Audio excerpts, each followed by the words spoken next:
السلام عليكم يا جماعه، عاملين ايه؟ اتمنى تكونوا بخير يا رب. من كام يوم كده نزلت بوست عامه على كنزي مدبولي، سبورت ليها عامه، يعني دعم عشان الحمله اللي معموله عليها من جروب اونك. مع اني مستغرب ليه الحمله معموله عليها، يعني عامه هي مش انسانه بتطلع تهلس عشان الناس تطلع تتريق عليها. انا عارف جروب اونك عامه معمول فيه شويه شخصيات عامه في السوشيال ميديا، دول هم اللي انا اسف في اللفظ يعني ان الناس بتطلع تترول عليهم، وهم عايزين الناس تترول عليهم عشان من الاخر كده يعني هو ده مصدر الشهره بتاعتهم. لكن انا مستغرب جدا ان عامه واحده زي كنزي مدبولي الناس عماله تطلع تشتم فيها مش بتنتقدها. مش هنتكلم على الارقام اللي هي بتجيبها عشان انا الارقام بالنسبه لي مش هي معدل النجاح. معدل النجاح بالنسبه لي هي نسبه تاثيرك مش ارقامك. فهي الانسانه دي عامه مؤثره في بنات كتير قوي، وعامه بنات كتير قوي بتطلع بتقول كنزي مدبولي وقفت معانا وحاجات كتير من كده. الصراحه انا يعني ولد انا مش فاهمها، فانا مستغربك جدا. يعني انت لو مش عاجبك المحتوى بتاعها ممكن تنتقدها او ممكن تعمل لها انسين وما تردش، يعني عادي كانك ما شفتهاش وخلاص. عشان انت مثلا كمحمد او كاحمد او كذكر يعني بشكل عام اكيد مش هتهتم بمحتوى كنزي مدبولي، وهتشوف ان هو ممكن فيه شويه اتنشن يعني عامه. ليه؟ عشان انت كذكر طبيعي عامه تحس بحاجه زي كده، ان انت تحس ان هي انت بتأفوري ليه. عشان احنا عامه كاولاد نسبه العاطفه عندنا بتبقى قليله والعقل عندنا بيبقى اعلى بكتير. فمش قصدي ان هم ما بيفكروش، بس هم نسبه العاطفه بتبقى عندهم طاغيه على تفكيرهم. فعادي جدا ان هم بيحبوا كنزي مدبولي عشان هي بتجسدهم وبتجسد حاجات بتحصل معاهم، بس هي ما بتجسدش حاجات بتحصل معاك انت. وفي نفس الوقت البنت دي لو راحت اتفرجت على اي مثلا واحد بيعمل كوره، بيعمل محتوى كوره، اي واحد بيعمل محتوى عامه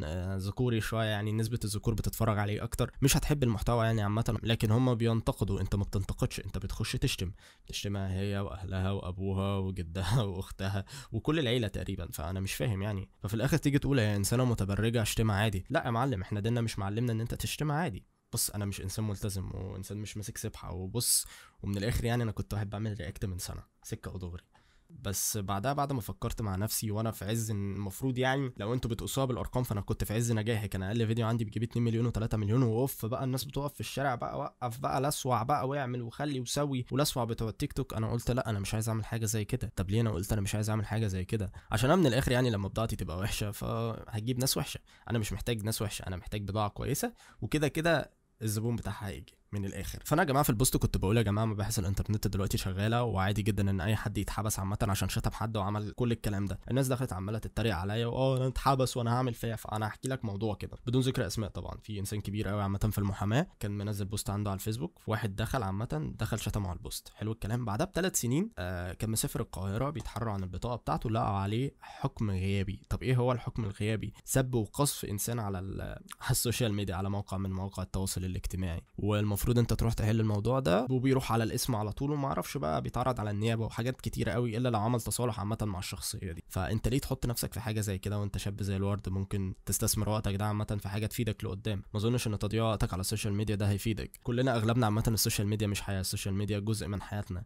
احنا كلنا بنتطور في حياتنا، بنتعلم حاجات وبنطلع ممكن نقولها على السوشيال ميديا. لكن انت رابط كل حياتك بانك تتريق على الناس بس؟ ما اظنش انك هتبقى حابب حاجه زي كده، او لو انت حابب حاجه زي كده فانت مش هتبقى حابب حاجه زي كده قدام. عشان انا مريت باللي انت بتمر بيه ده دلوقتي، وعارف الفيديو اللي انا بعمله ده دلوقتي ممكن انت تشوفه نفاق عشان انا كنت بعمل حاجه ودلوقتي انا بعمل حاجه تانية. لكن انت لو شفته نفاق فدي تبقى مشكله عندك. عشان انا لو بشرب سجاير ومره واحده بطلت سجاير فدي حاجه انت المفروض تفرح لي وتقول لي انت كويس انك بطلت سجاير. لكن مش هبقى بطلت سجاير وبروح بنصح واحد انت تقول لي انت ليه بتنصحه انت كنت بتشرب سجاير. وعايز اتكلم في حاجه اخيره عشان انا كنت ممبر في اونك برضو. لما تفكر مع نفسك عامه وتشوف ان انت كل الميمز اللي بتنزل على الفيسبوك وكل الكوميديا العاديه اللي المفروض تضحك عليها ما بقتش تضحك عليها، وبقت بتضحك على حاجات فيها سب دين وازدراء وكذا وكذا وكذا، دي تبقى مشكله عندك.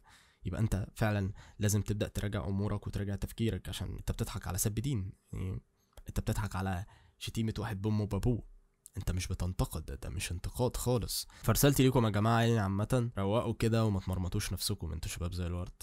ما تخليش والدك يبص لك بصه مش كويسه او والدتك. ومهما كان اي انسان عامه فينا بيستاهل النقد بس ما بيستاهلش الشتيمه. ديننا ما بيقولش ان احنا نشتم، وانا مش انسان ملتزم وماسك السبحه في ايدي طول الوقت، لا انا مش كده خالص لكن دي اساسيات في ديننا تقريبا يعني. انت لو عارفها يعني. وكان معكم يوسف الملسوعاتي، ومعلش ان انا طولت عليكم بس هو حبيت اتكلم في الموضوع يعني عامه عشان الموضوع بدا يأفور، الموضوع بدا يبقى رخم، والناس شايفه ان الموضوع ده روشنه، وانا مش شايف ان الموضوع روشنه خالص، وشايف ان الموضوع سيء بجد. وهنقول كان معكم يوسف الملسوعاتي تاني، والفيديو ده مش وحش، هاي الاسود.